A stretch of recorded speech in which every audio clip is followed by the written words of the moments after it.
안녕하세요.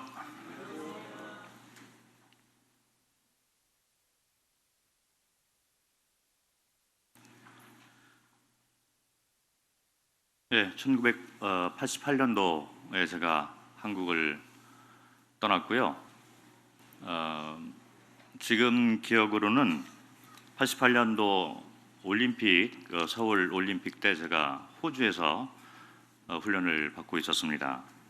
그래서 올해가 2018년이니까 30년 됐는데요.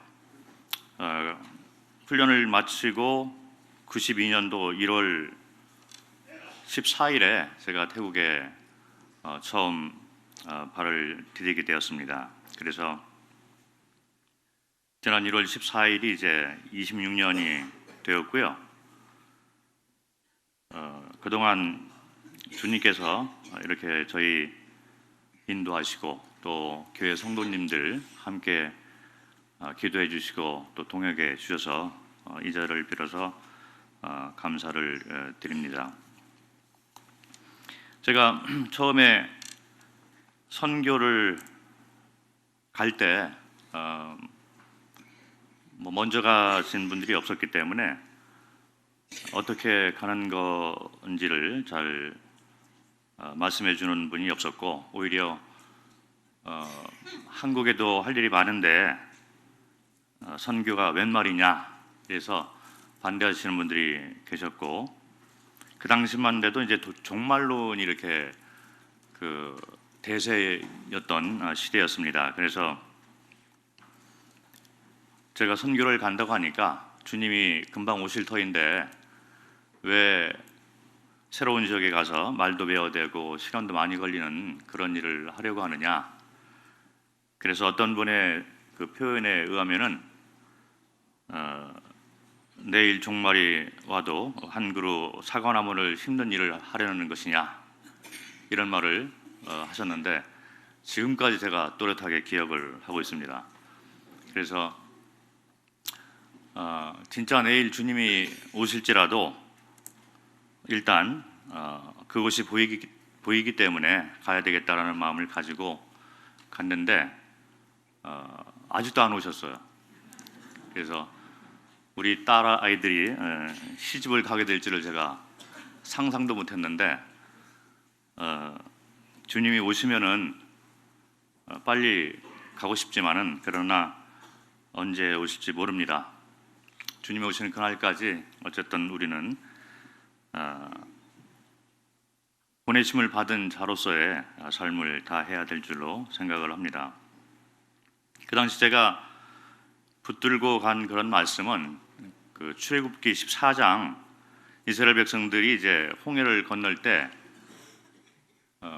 홍해의 그 강을 홍해를 건너면서 하나님께서 바다 밑을 마른 땅을 삼아서 건너게 하겠다라는 약속의 말씀을 하셨는데, 저희가 이 말씀을 붙잡고 이제 선교 훈련을 가게 되었고, 그리고 이어서 선교지에 가게 되었습니다.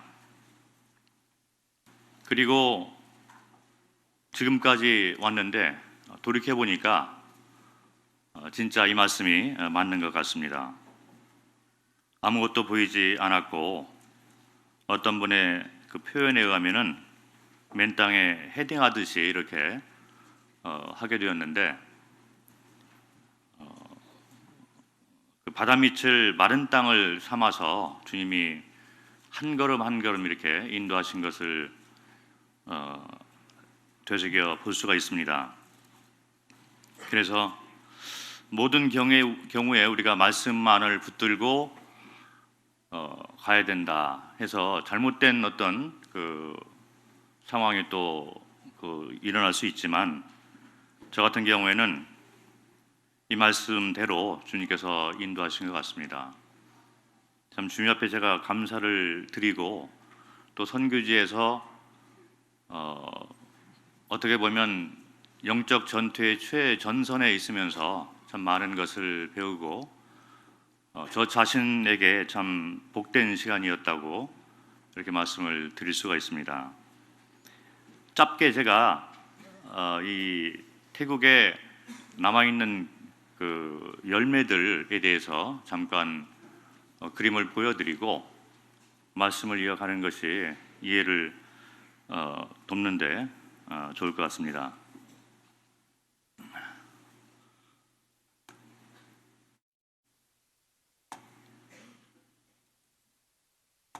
네, 보이시나요? 예.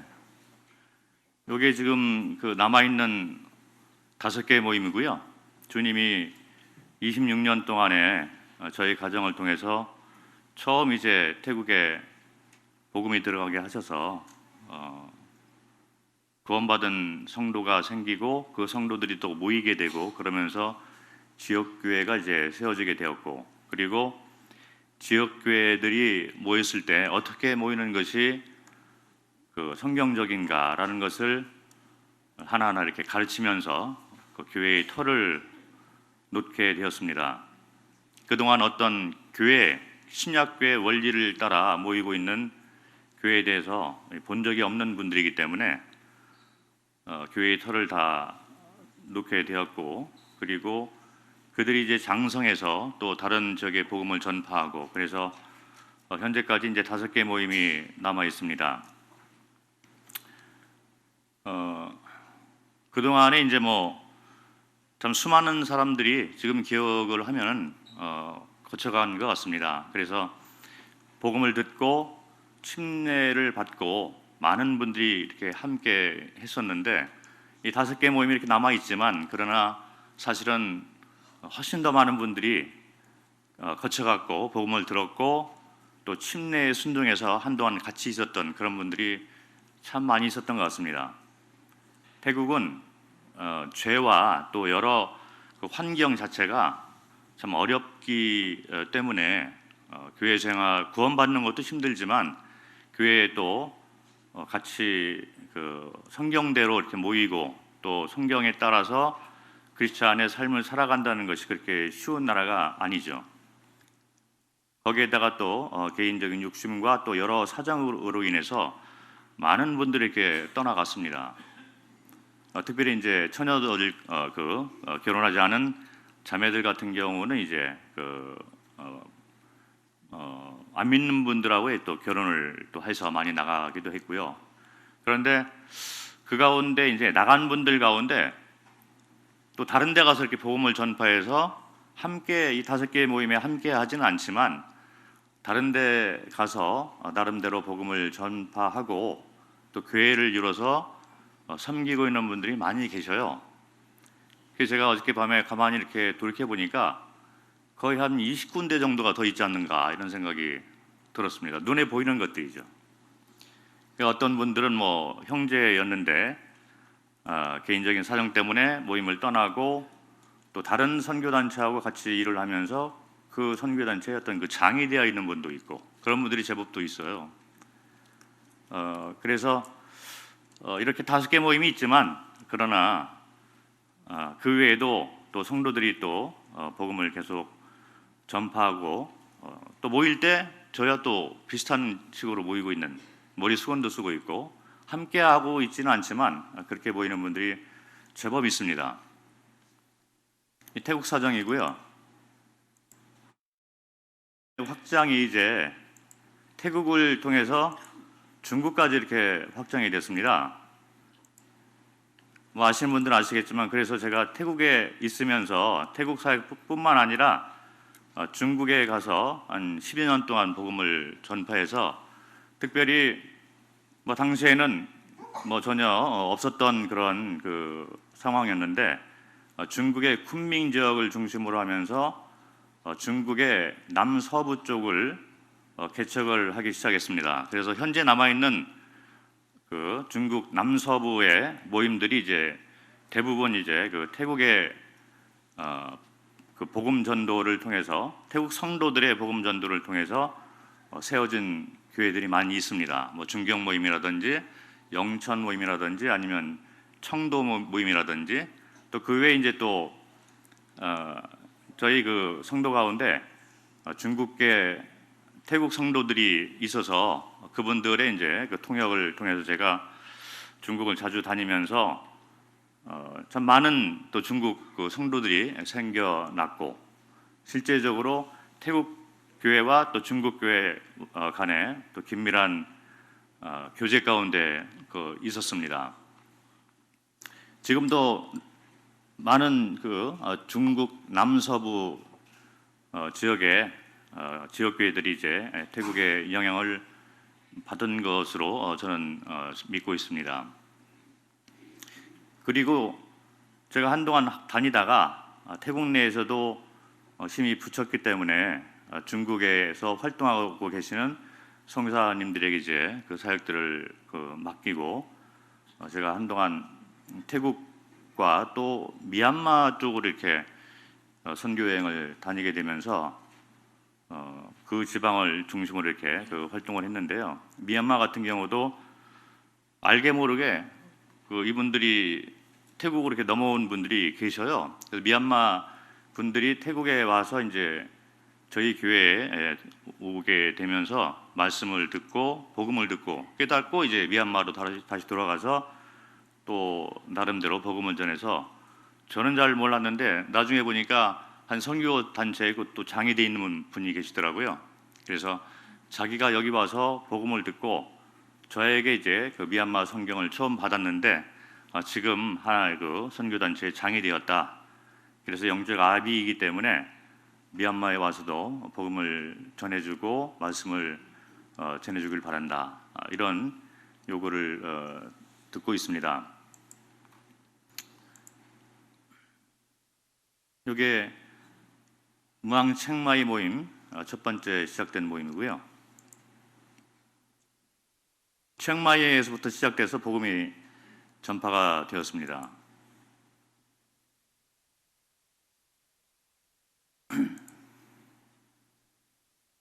요 근래에 한 3년 정도, 3, 4년 정도 이 책마이 처음 시작된 이 모임 가운데 참 어려운 점이 많이 발생이 되었습니다. 특별히 처음 저의 영적 열매라고 할 수 있는 하영세 형제, 중국말로 하영세 형제인데 처음 열매죠. 그 형제가 전도자로 이렇게 성장을 해서 중국 여러 지역교회를 세우는데 참 많은 역할을 했고, 그리고 한국에서 외국인 전도, 특별히 중국 사람들을 대상으로 전도 집회를 할 때 참 많이 불려다녔던 그런 전도자이죠.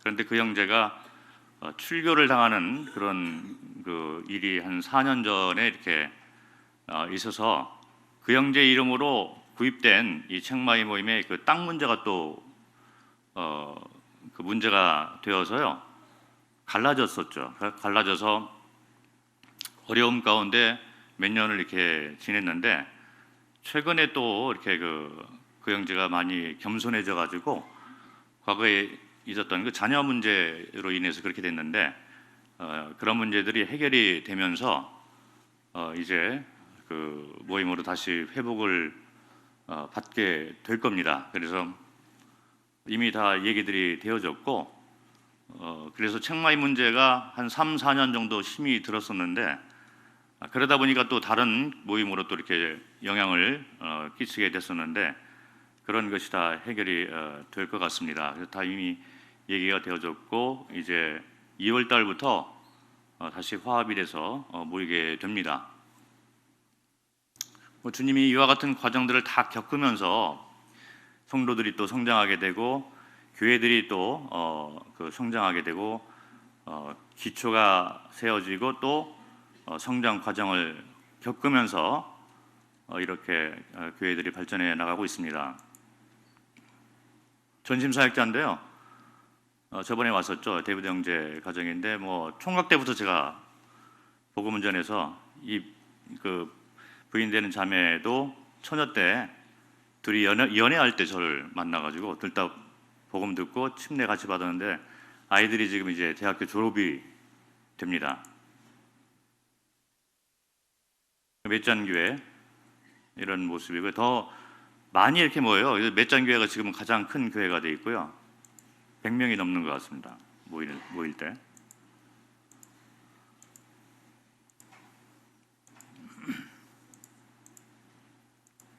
센스교회 예배당이 다 있어요.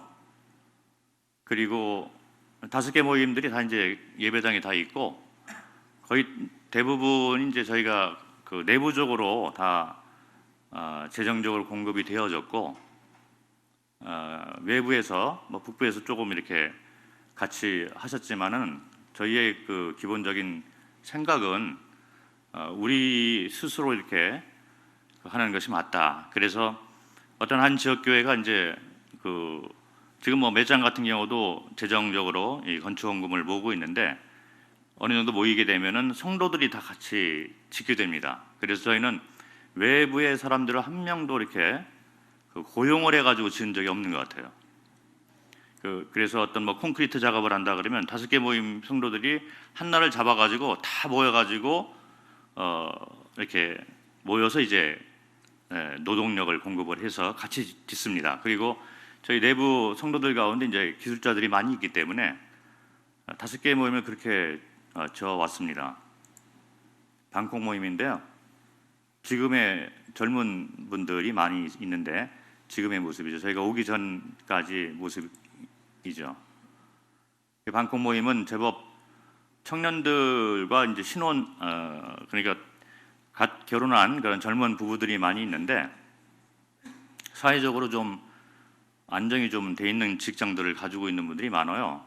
대학 교수도 있고 CEO가 한 5명 자기 회사들을 가지고 있고 그래서 저는 오히려 좀 염려가 됩니다. 돈독들이 올라가지고 그래서 신앙적으로 좀 이렇게 멀어지는 것이 아닌가 싶은 생각이 있지만 모임의 발전을 위해서 주님이 또 그렇게 세워가는 과정이다 이렇게 봅니다. 그래서 재정적으로 뭐 독립이 돼 있고요. 전심 사역하는 형제거든요. 그 현재까지 5개 모임 중에 이제 전심 사역을 하는 사역자가 2명이 있고 재정적으로 자립이 되고 있어요. 사실은 제가 이렇게 있으면서 뭐 이렇게 영적인 것만 도왔지 다른 것들은 뭐 거의 행정적으로 또 재정적으로 그냥 스스로 해나가는 데까지 이르는 것 같습니다. 마지막 모임이 이제 방컨 모임인데요. 침례식 하는 장면이죠.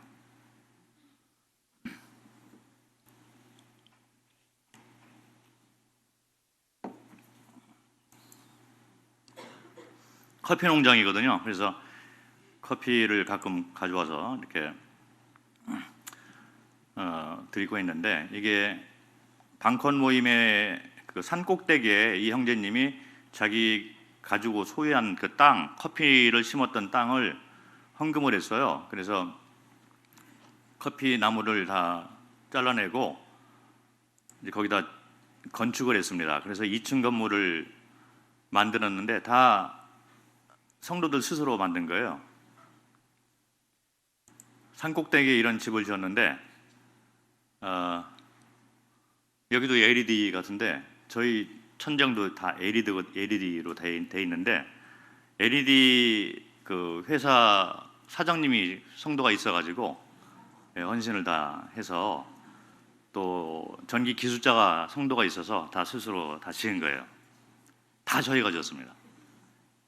오픈식을 하는 날이었는데 캄보디아 가서 이렇게 다른 일을 하시다가 잠깐 태국에 와서 지나가시는 분들이 마침 시간이 돼서 여기 지나가시다가 같이 참석하신 거예요. 그 외에도 제가 말씀을 드린 적이 있는데 그 교도소 사역들이 이제 진행이 되고 있고요. 사형수 감동과 그 무기수 감동 가운데 아직도 복음이 전파되고 있습니다. 그래서 교회적으로 이제 그 재정적으로 돕고 있고 또 영적으로 돕고 있고 그렇게 하고 있습니다. 주일학교 캠프죠. 성도들 자녀들을 중심으로 1년에 몇 차례 이렇게 그 주일학교 캠프를 하고 있고 이건 전체 캠프. 그래서 지나온 그 과정을 보면은 참 그 바닷밑을 참 마른 땅으로 삼아서 걷게 하신 것 같습니다. 그래서 모든 영광을 참 주님께 돌리고 앞으로 그 태국과 또 중국과 미얀마 그 사람들 가운데 복음을 듣고 성도가 되고 또 지역교회들이 얼마나 더 번창해 나가고 또 그들의 후손들이 어떻게 어떤 일꾼들이 나올지 모르죠. 그래서 복음의 씨앗이 이렇게 뿌려지게 되면은 그 열매가 얼마나 크게 열리게 되고 또 얼만큼 또 번창하게 될 것인가는 우리는 모르고 주님께서 아실 것입니다. 안식년을 갖고 기도하는 가운데 이제는 좀 때가 되지 않았는가, 그래서 철수를 결정을 했습니다. 저도 뭐 이제 제가 60이 좀 넘었는데 이런 제가 나이 말씀을 드려서 죄송합니다만은, 그래서 60이 넘고 또 제 아내가 또 건강이 또 고만고만하고, 그리고 또 여러 사정으로 볼 때 이제는 우리보다는 다른 젊은 세대 가운데 누가 일꾼이 가서 그 일을 좀 대신했으면 좋겠다라는 마음이 생겨서 일단 저희는 철수하는 것이 주님의 뜻이다라고 분별을 하고 그렇게 알리게 되었습니다. 그러면서 이제 동시에 제가 한 1년 정도를 북북교회 그 주보에다가 저희를 대신해서 일을 할 만한 새로운 선교사 가정을 보내주시도록 기도를 계속 했는데 1년이 지나고 물어보는 분들이 별로 없더라고요. 그리고 1년이 지났는데 주님이 보여주시지를 않았어요. 그래서 1년 정도가 지나고 제가 부탁을 해서 그 기도 제목을 내렸습니다. 아시는가요? 기도 제목을 내렸는데 내리고 일주일 있다가 다른 외부 모임에서 연락이 왔어요. 태국 선교에 대해서 관심이 있으니까 함께 좀 방문을 할 수 있느냐, 이런 제안을 받고 지난 10월 달에 같이 방문을 했습니다. 그래서 쭉 돌아보고 난 후에 그 형제님의 가정이 결정을 했어요. 그래서 교회적으로 이제 기도 제목을 내놓고 전심사역을 하는 형제님이기 때문에 교회에서 보낸다는 것이 그렇게 쉽지 않은 상황이지만, 그러나 현재까지 상황은 그 가정이 결정을 했고, 그리고 함께 동행하는 장무 형제님들이 같이 결정을 해서 보내는 걸로 결정을 했습니다. 교회적으로 다 알고 있는 문제이고, 그리고 언제 가느냐에 하는 문제만 남아있는 거죠. 그래서 앞으로 그 형제님과 그리고 그 지역교회가 이제 이런 태국 사역에 대해서 많은 역할을 하리라 이렇게 봅니다. 저 개인적으로는 너무 감사드리고요. 제가 예기치 못했던 그런 방법으로 주님이 일들을 해나가시는 것을 볼 수 있습니다. 선교지에서 배운 것들이 그런 것 같아요. 저는 어떤 때는 제가 앞쪽을 바라보면서 혹시 기도 응답이 앞쪽에서 오지 않겠느냐 그랬는데, 이제 뒤쪽에서 기도 제목이 올 때가 있었고, 한동안 어려울 때 이상한 방법으로 주님이 여러 가지 필요를 이렇게 채워주시고, 이런 것을 보면서 하나님의 사랑과 또 살아계심을 선교지에서 많이 이렇게 경험을 했습니다. 그 형제님의 은사는 이제 교사 쪽이고, 저는 개척자적인 그런 좀 사역을 담당한 것 같습니다. 그래서 어떤 태국 형제, 젊은 형제의 표현에 의하면은 김선호 형제님은 처음 학교를 이렇게 세울 때 아무것도 없는 상태에서 사람들을 만나고 구상하고 또 그들을 모으고 계획들을 세워서 이사진을 구입해서 다 이제 학교를 놓는 데까지 할 수 있다. 그런 은사를 아주 가지고 있다. 이렇게 얘기를 하는데, 학교가 다 설립이 되면 그 다음에는 이제 교장 선생님이 오셔서 실제적으로 이제 운영을 해 나가야 되는데, 그거는 좀 힘들지 않느냐. 그런데 이번에 가실 형제님이 딱 그 은사인 것 같습니다. 그래서 저는 개인적으로 하나님께서 태국을 참 사랑하신다라는 생각을 많이 하고 있습니다. 태국에 아직도 필요가 많이 있어요. 총 78개 도인데 우리로 이제 뭐 경기도 뭐 이런 그 도가 78개 도가 있습니다. 태국의 넓이는 남북한 합해서 4배 정도 크거든요. 그 인구는 한 7,500 정도 되는데 상당히 넓은 그 지역을 가지고 있는데 78개 도로 나눠져 있는데 한 70여 개의 도에 아직도 모임이 없고 수많은 도에 교회가 전혀 없는 도가 너무 많이 있어요. 그 개신교 퍼센테이지를 보면 0.5%입니다. 불모지 중에 불모지이고 그리고 마약과 뭐 동성연애 이런 그 성범죄들이 너무 많이 있고요. 에이즈 환자들이 많고 그래서 참 힘든 나라인데 계속 그곳에 선교사 가서 그들을 가르치고 함께 하면서 이제 복음을 전파하게 되리라 이렇게 믿고 있습니다. 뿐만 아니라 이제 태국의 그 지형적 그 요건을 보면은 인근 나라에게도 또 영향을 많이 미칠 수 있는 그런 조건을 가지고 있습니다. 요 근래 중국 선교가 이제 조금 방해를 받고 있는데 중국 정부의 방해 공작이 이제 일어나고 그래서 선교사들이 이제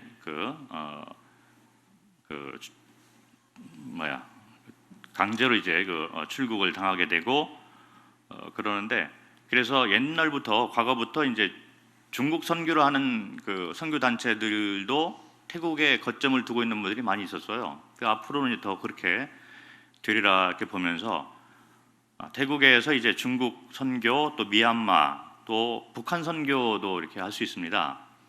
제가 거기 있는 동안에 한 두세 번 정도 실제적으로 북한 분들을 이렇게 탈북에서 오시는 분들이 그 누트가 있거든요. 근데 거기가 저희 교회들이 다 이렇게 서 있는데 그러다 보니까 뭐 생각지도 못했던 그런 도움을 제가 드린 적이 있습니다.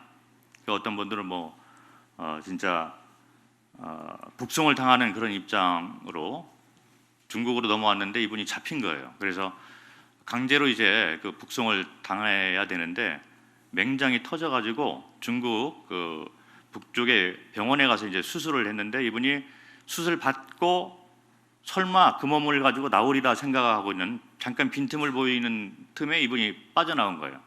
북송을 당하면 죽으니까 빠져나와가지고 그 몸을 가지고 중국 남쪽까지 와서 태국으로 걸어왔더라고요. 예, 중국에서 이제 태국으로 와서 이분이 태국에 들어와서 걸어와가지고 한국 선교사가 하고 있는 지역교회가 있다라는 말을 어떻게 들었는지 맷전교회에 들어오셨어요. 그래서 제가 주일날 전화를 받았는데 이제 더 이상 못 가겠다 그러면서 내 몸이 썩어가고 있다는 거예요.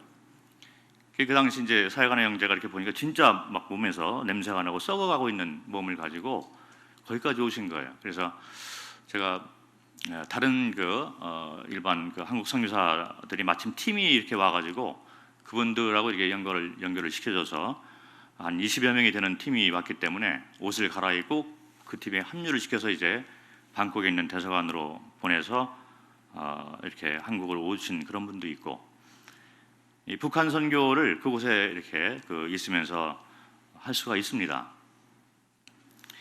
그래서 뭐 새로 가시는 그 형제님이 이제 또 문서, 방송, 번역 이런 일들을 해야 되고 특별히 일꾼을 양성하는 일에 은사가 있기 때문에 그런 일을 하리라 봅니다. 그렇게 보면서 저희 입장으로서는 참 마음이 이렇게 좋고 그리고 제가 생각할 때 그분들이 이제 태국에서 마음 놓고 일을 하기 위해서 내가 깨끗하게 은퇴를 해야 되겠다라는 생각을 가졌습니다.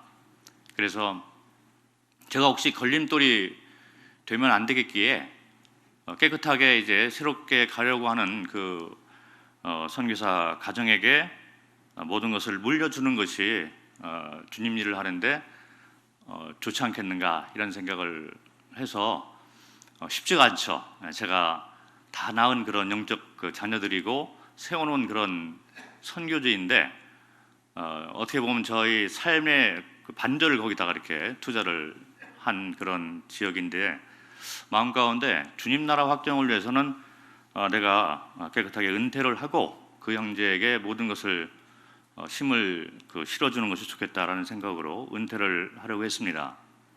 그리고 한국에서의 이제 사역에 대해서는 보이는 것이 없기 때문에 주님께서 인도하시는 대로 가자 이런 마음을 가지고 그 결정을 그렇게 했었는데 북북교회 장로님들이 이제 은퇴보다는 순회 선교를 하는 게 좋겠다 이런 제안을 하셨습니다. 그래서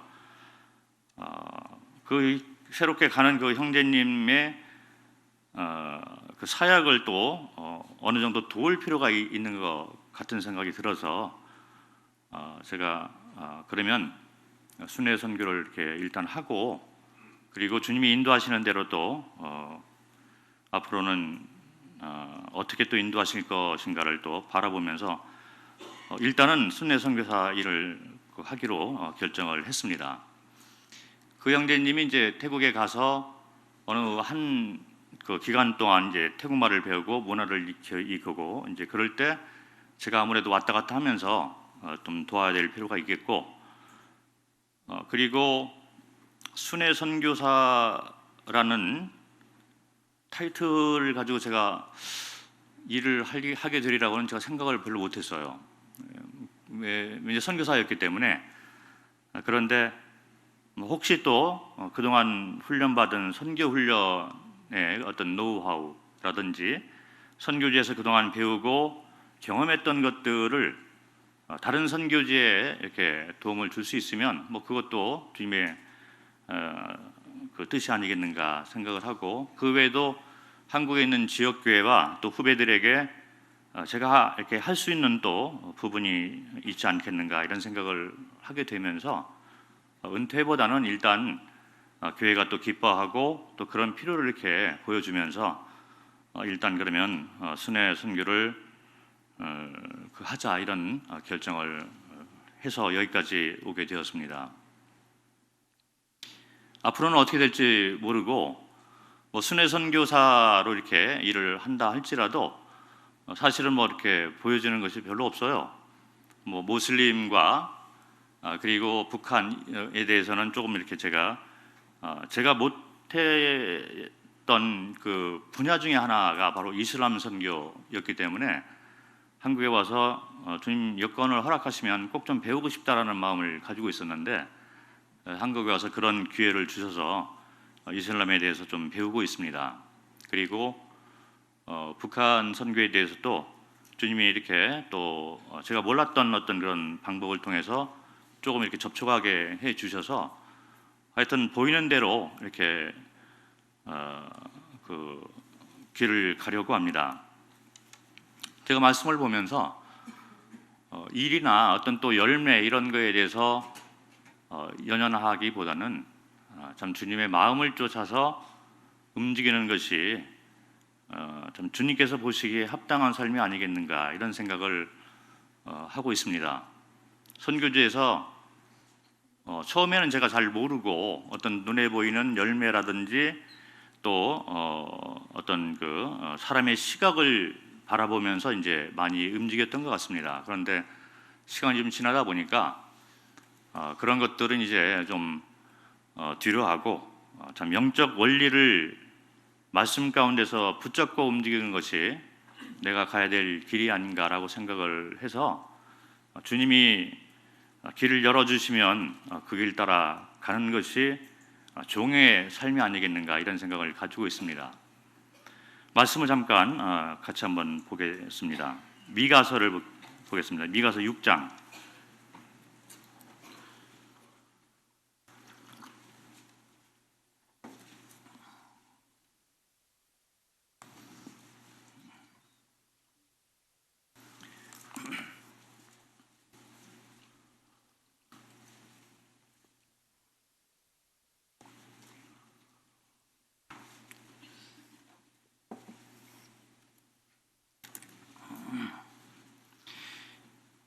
미가서는 선지자 미가를 통해서 하나님께서 이스라엘 백성들에게 경고를 하시고 그 경고대로 만약 순종치 아니한다면 징계를 내리시고, 그리고 그럼에도 불구하고 하나님께서 앞으로 또 구원자를 약속하신 것을 볼 수 있습니다.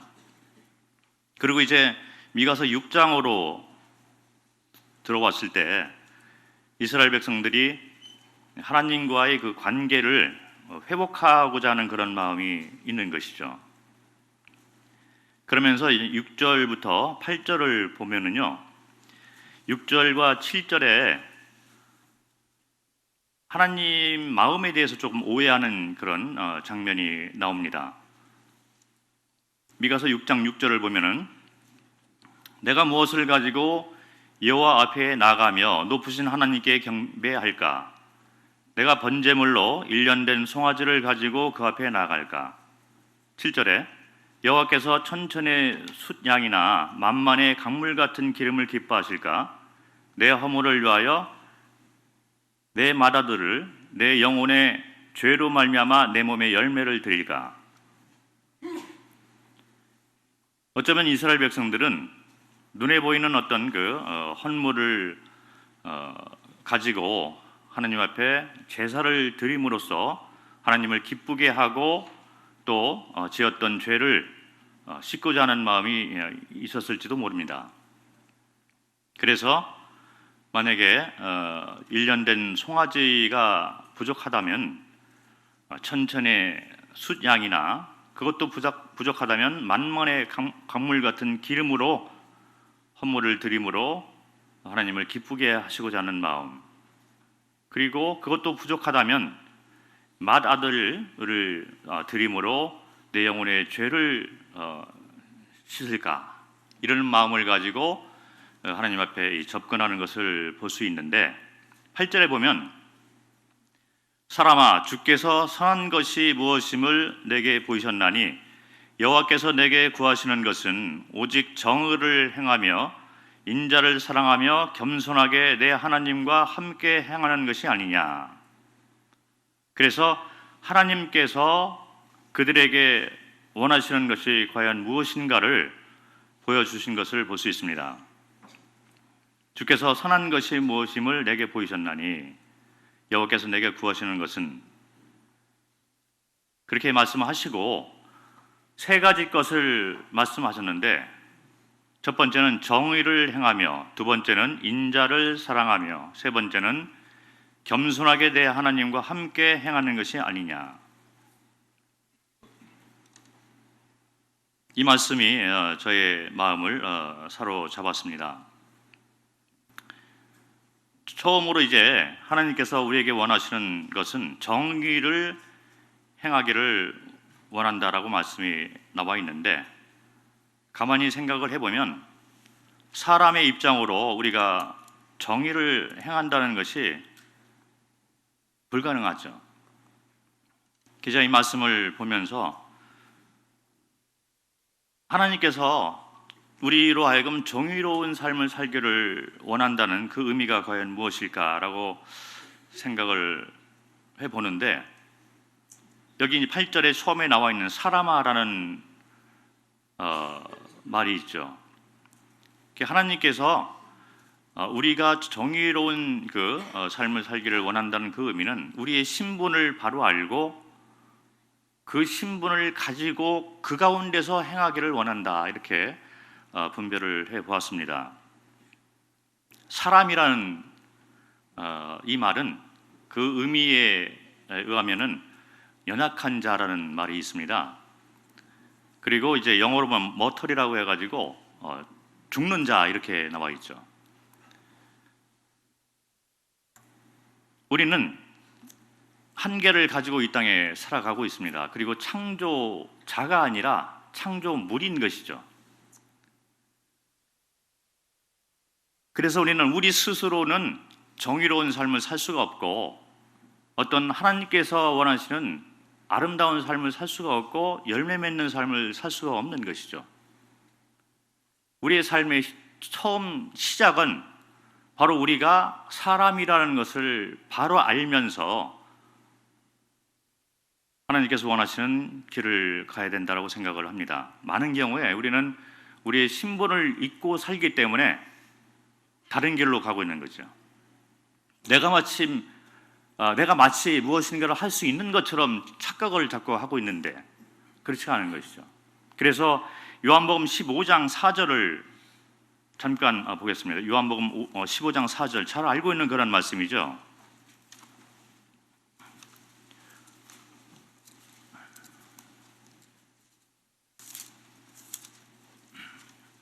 요한복음 15장 4절에 내 안에 거하라 나도 너희 안에 거하리라. 가지가 포도나무에 붙어 있지 아니하면 스스로 열매를 맺을 수 없음 같이 너희도 내 안에 있지 아니하면 그리하리라. 포도나무에 가지가 붙어 있을 때 열매를 맺을 수가 있는 것이다. 그래서 이 땅에 살아가는 지혜는, 참 지혜는 우리 신분을 바로 알고 우리는 할 수 없고 우리가 주님과 좋은 관계 가운데 있을 때 우리는 열매 맺는 삶을 살 수가 있다.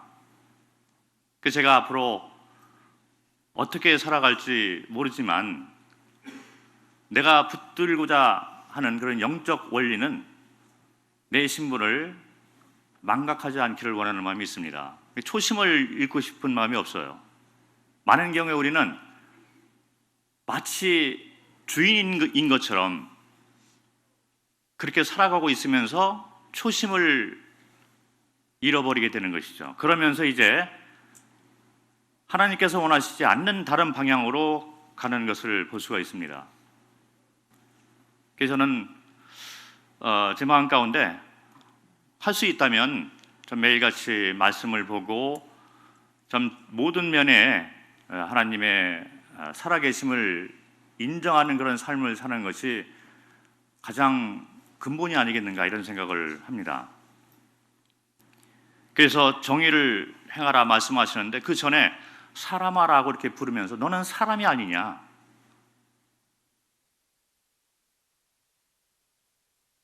그래서 처음에 간직해야 될 말씀은 주제권을 회복해야 된다 이렇게 생각을 합니다.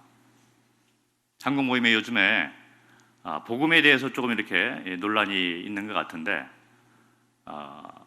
참 주제권을 전하는 그런 그 복음이 맞다라고 생각을 합니다. 성화까지 같이 연결돼서 전하는 복음은 문제가 있을 수 있지만 그러나 주님의 주인 되심을 바로 전하는 그런 복음이야말로 참 필요하다라는 생각을 합니다. 우리가 지옥 가는 근본적인 이유는 죄인인데 그 죄인이 과연 어떤 윤리적인 죄를 말하는 것이고 또 마음에 품고 있는 어떤 그런 죄를 얘기하는 것인가? 사람이 지옥을 가게 되는 그런 가장 큰 죄는 반역죄라는 것입니다.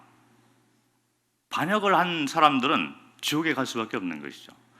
수많은 죄가 있다 하지만 그러나 창조주에게 반역하는 자들이야말로 지옥에서 벗어날 수가 없는 것이다. 복음부터 시작해서 그 문제를, 반역죄를 다뤄야 되고 그리고 그 가운데서 회복받은 자들이 이제 구원받은 자들이다. 그래서 반역죄를 회복을 하고 그리고 창조주 하나님과 올바른 관계까지 맺어진 다음에 그 다음에 이제 성도의 삶을 살 때도 반역죄를 지으면 안 되는 것이죠. 이 크리스찬의 삶의 핵심은 주제권을 주님 앞에 드리고 그 가운데서 누리면서 살고 있는 삶이 성도의 삶의 기본이다라고 이렇게 생각을 합니다.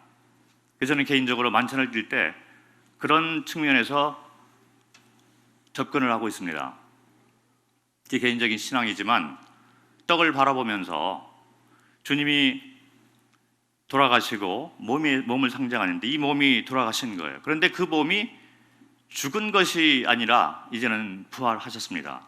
로마서 1장을 보면 부활하심으로 말미암아 하나님의 자녀인 것을, 아들인 것을 이제 보이신 것이죠. 창조주이심을 증명하셨다 이렇게 성경 여러 군데에서 부활을 통해서 그거를 증명하셨다. 내가 너의 주인이다라고 선포하시는 것이죠. 그래서 저는 개인적으로 만찬을 띠면서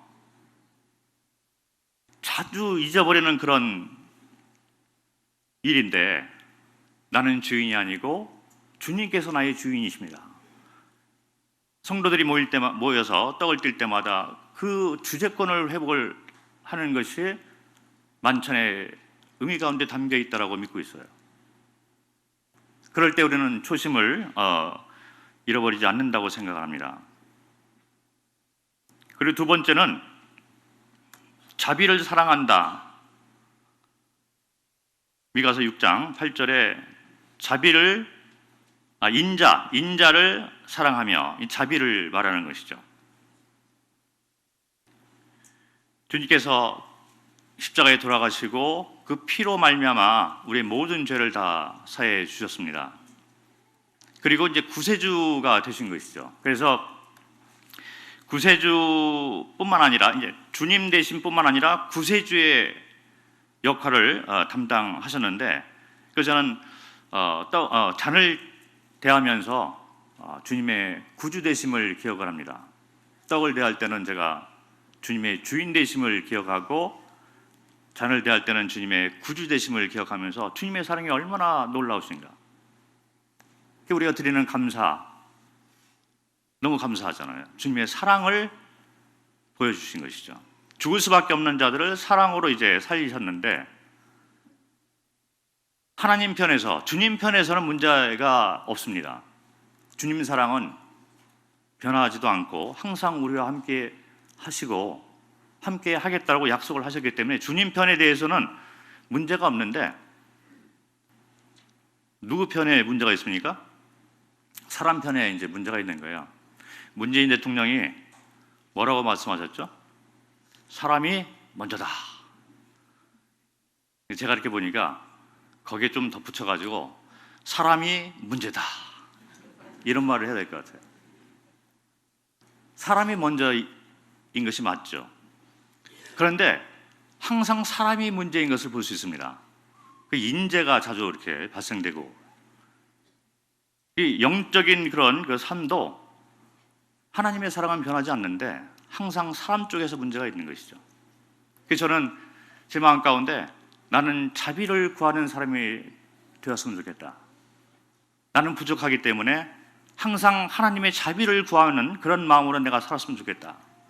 하나님의 사랑은 변치 않지만 내 쪽에 문제가 있기 때문에 자주 잊어버리는 그런 연약한 자이기 때문에 나는 자비가 필요한 자입니다. 주님, 저에게 자비를 베풀어 주옵소서. 그리고 자비로 살아가는 사람이면 옆에 있는 사람을 볼 때 자비를 베풀 수 있지 않겠느냐. 자비를 받은 자이기 때문에 자비를 베풀 수가 있는, 그래서 우리의 근본은, 하나님께서 우리에게 원하시는 그런 삶의 근본은 자비를 사랑하는 자, 하나님의 자비를 구하고 그 가운데 살아갈 때 우리는 하나님의 자비가 나를 통해서 이제 옆에 사람까지 전해지는 것이 아니냐, 이렇게 생각을 합니다. 그 세 번째, 미가서 6장 8절에 보면 겸손하게 내 하나님과 함께 행하는 것이 아니냐. 참 너무 좋은 말씀이잖아요.